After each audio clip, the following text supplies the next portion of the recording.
दोस्तों नमस्कार। Target with Ravi में आपका स्वागत है। भारतीय संविधान एवं राज्य व्यवस्था संबंधित प्रश्नों को हल कर रहे हैं। इसमें आज एक नया अध्याय भारतीय शासन प्रणाली का जो दूसरा आधार स्तंभ है वह विधायिका है। विधायिका, इससे पहले हमने संघीय कार्यपालिका से संबंधित जो प्रश्न हैं उन्हें हल किया है। इसके बाद जो विधायिका है, भारतीय शासन प्रणाली का जो दूसरा आधार स्तंभ है विधायिका, उसमें भी संघीय विधायिका यानी संसद से संबंधित जो प्रश्न हैं उनका अध्ययन करेंगे। इनका उल्लेख भारतीय संविधान के भाग 5 के अध्याय 2 में ये अध्याय से संबंधित प्रश्न पूछा जाता है कि किस अध्याय में है।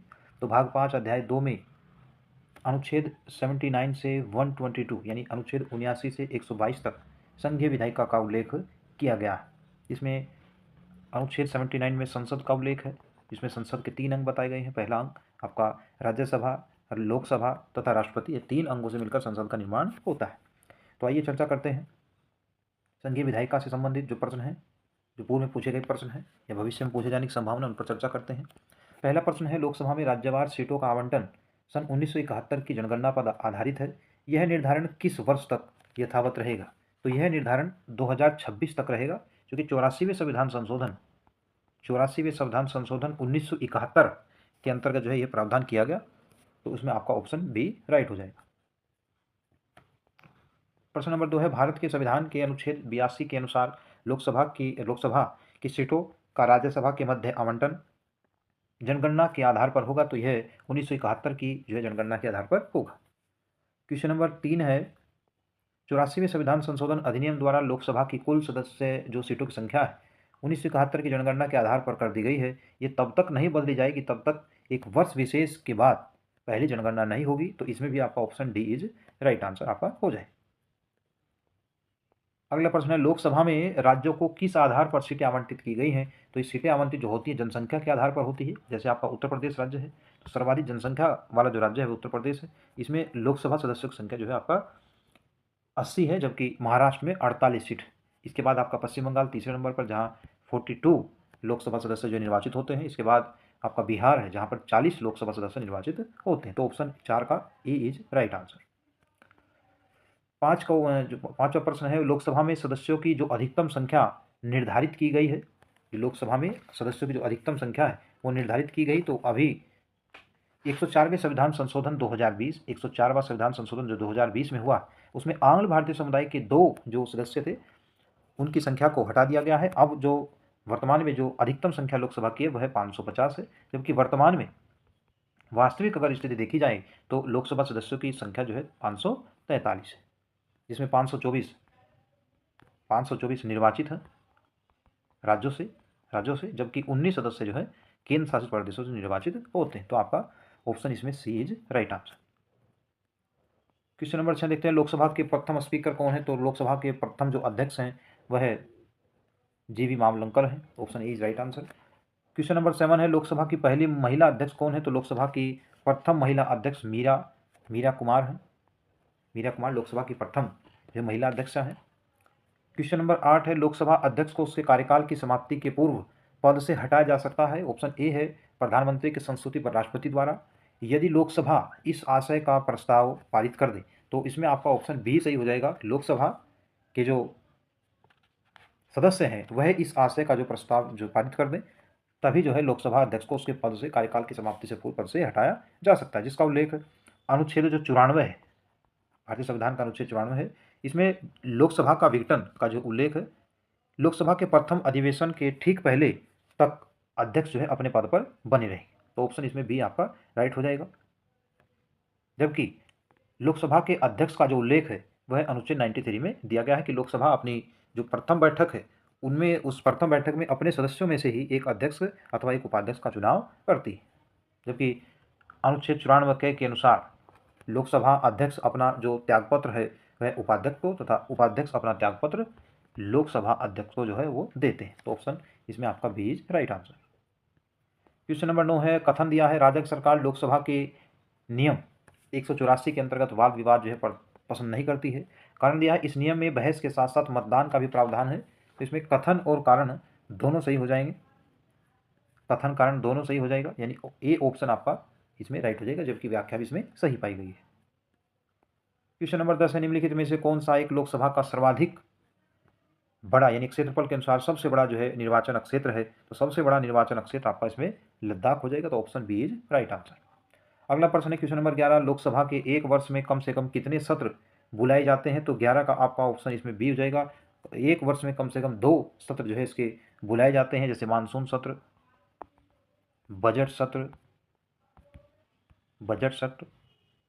एवं शीतकालीन सत्र।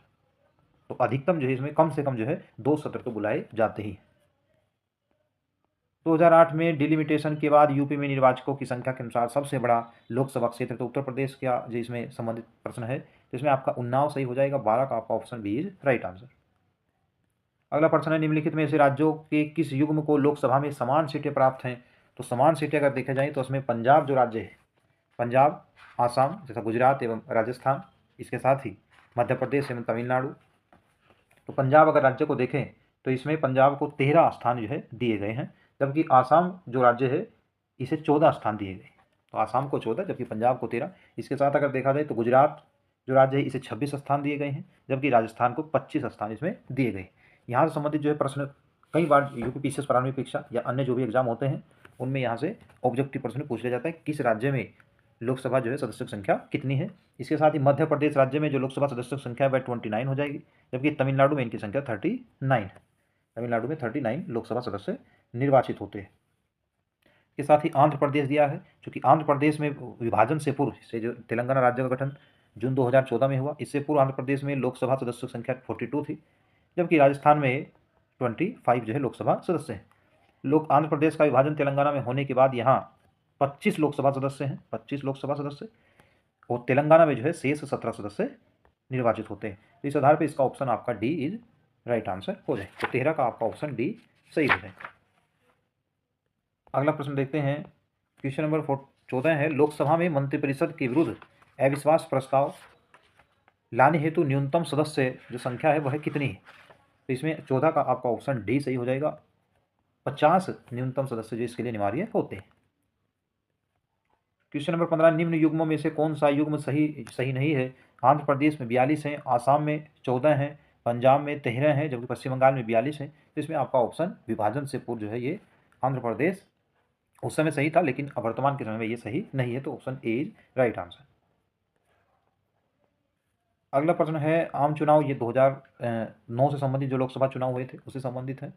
आम चुनाव 2009 में 543 लोकसभा निर्वाचन क्षेत्रों के लिए चुनाव हुआ, इनमें से कितने लोकसभा निर्वाचन क्षेत्र राज्यों के, तो राज्य संबंधित जो प्रश्न पूछा गया है, तो इसमें आपका ये 530 हो जाए।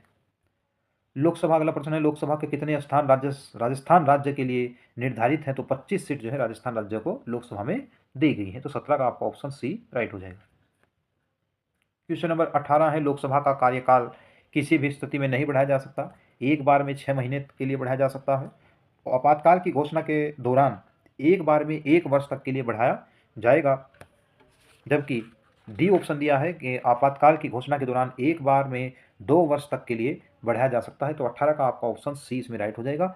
आपातकाल जब लागू हो उसके दौरान एक बार में 1 वर्ष के लिए लोकसभा का कार्यकाल बढ़ाया जा सकता है, तो option C is right answer. Lok Sabha का पहला आम चुनाव कब हुआ, तो लोकसभा का पहला आम चुनाव 1952 में हुआ था। अगला प्रश्न दिया है 20 नंबर, निम्नलिखित में से कौन सा राज्य लोकसभा में अनुसूचित जनजातियों के सर्वाधिक प्रतिनिधित्व निर्वाचित करता है, तो लोकसभा में अनुसूचित जनजातियों यानी शेड्यूल्ड ट्राइब्स के लिए सर्वाधिक जो सदस्य हैं वह निर्वाचित करने वाला राज्य मध्य प्रदेश है, जहाँ से एसटी समुदाय के लिए 6 जो सदस्य हैं वह निर्वाचित होते हैं, तो एसटी समुदाय के सर्वाधिक 6 सदस्य मध्य प्रदेश राज्य से निर्वाचित होते हैं, जबकि अनेक राज्य ऐसे हैं जहाँ अनुसूचित जनजाति यानी शेड्यूल्ड ट्राइब्स के लिए लोकसभा में स्थान आवंटित नहीं है। इनमें आपका उत्तर प्रदेश है, उत्तराखंड है, इसके बाद आपका बिहार है, हरियाणा है, पंजाब है, ऐसे अनेक राज्य हैं जहाँ पर, मेघालय है, नागालैंड है, ऐसे अनेक राज्य हैं जहाँ पर लोकसभा में शेड्यूल्ड ट्राइब्स के लिए यानी एसटी समुदाय के लिए स्थान आवंटित नहीं, तो सी ऑप्शन आपका इसमें सही हो जाए। उत्तर प्रदेश के बाद लोकसभा में सर्वाधिक स्थानों का आवंटन किया गया है आंध्र प्रदेश को, बिहार को, मध्य प्रदेश को या फिर महाराष्ट्र, तो महाराष्ट्र को किया गया है, महाराष्ट्र को 48 स्थान है, बिहार को 40 हैं, आंध्र प्रदेश को अब 25 हैं, जबकि मध्य प्रदेश राज्य को इसमें 29 स्थान दिए। तो option D is right answer. जहां तक लोकसभा में प्रतिनिधित्व का प्रश्न है, कौन से राज्य दूसरे तथा तीसरे दर्जे पर हैं, तो इसमें आपका दूसरे और तीसरे दर्जे पर महाराष्ट्र और पश्चिम बंगाल हो जाएंगे, क्योंकि पहले स्थान पर उत्तर प्रदेश 80 है, उसके बाद महाराष्ट्र 48 है 48 स्थान, इसके बाद पश्चिम बंगाल यह 42 स्थान, और चौथे नंबर पर जो है बिहार है, जिसे 40 स्थान दिए गए। तो option A is right answer. Question number 23 देखते हैं, भारतीय संसद का स्वर्ण जयंती समारोह कब मनाया गया था? तो इसमें आपका ऑप्शन है 23 का, आपका ऑप्शन जो सही हो जाएगा, इसमें पहला है 1 जनवरी 1997, 15 अगस्त 1997, 26 जनवरी 2002 या 13 मई 2002 को मनाया गया है। तो 23 का आपका ऑप्शन डी जो है सही हो जाएगा। 13 मई 2002 को भारतीय संसद का स्वर्ण जयंती समारोह मनाया गया।